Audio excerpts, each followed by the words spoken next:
This week in the celebrity spotlight, Miley grabs headlines as she reaches for a smoke at the MTV Awards.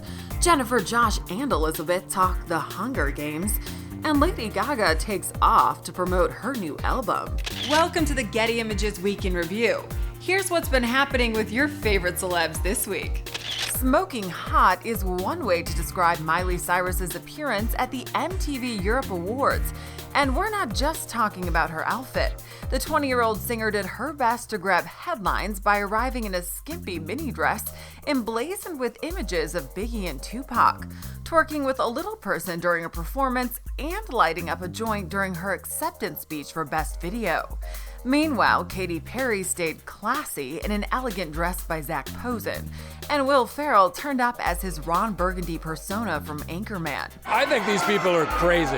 You know, I wish there was order here in the building. They need to tell everyone to be quiet. The cast of The Hunger Games Catching Fire jetted to London for a press conference and world premiere.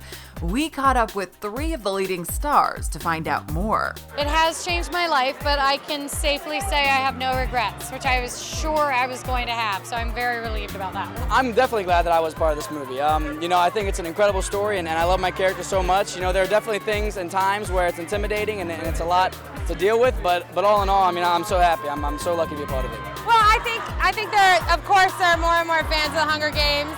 And we're delivering a really great sequel. I'm so excited for all these guys to see it. Over in the Big Apple, Barbra Streisand and Lady Gaga were 2 celebrity honorees attending Glamour magazine's Women of the Year Awards.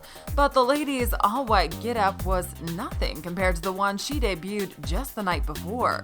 The singer celebrated the official release of her new album, Art Pop, by throwing a huge warehouse party at the Brooklyn Navy Yard, where she unveiled her wackiest wardrobe creation yet, a flying dress she calls Volantis.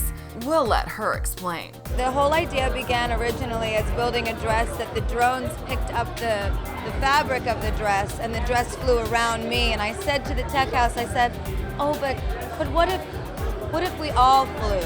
What if it lifted everybody off the ground? What if I flew in the dress? And then that's where it all began. She also performed some of her new songs.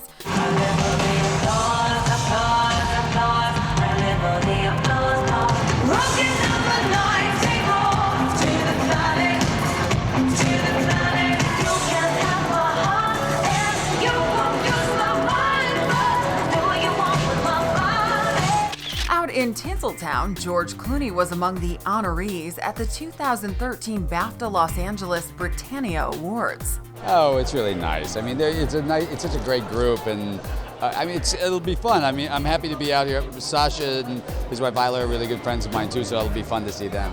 Other winners included Idris Elba, Benedict Cumberbatch, Kathryn Bigelow, and Sacha Baron Cohen.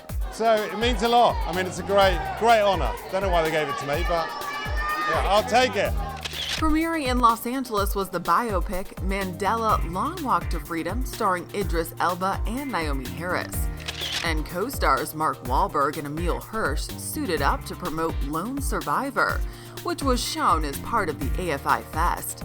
Jennifer Hudson has an Oscar, a Grammy, and now she can claim a star on the Hollywood Walk of Fame.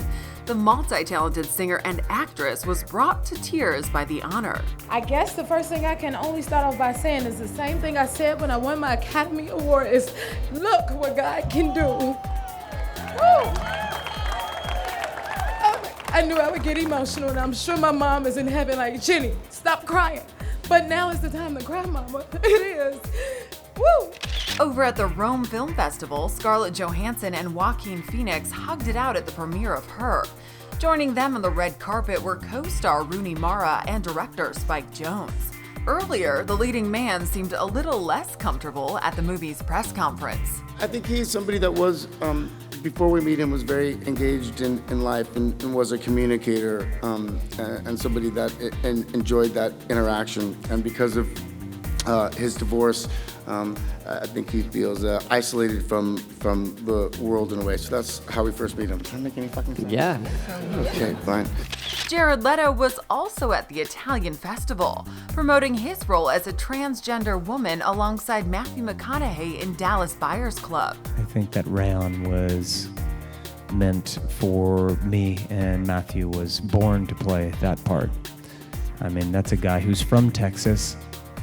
I'm sure he's worn a cowboy hat before.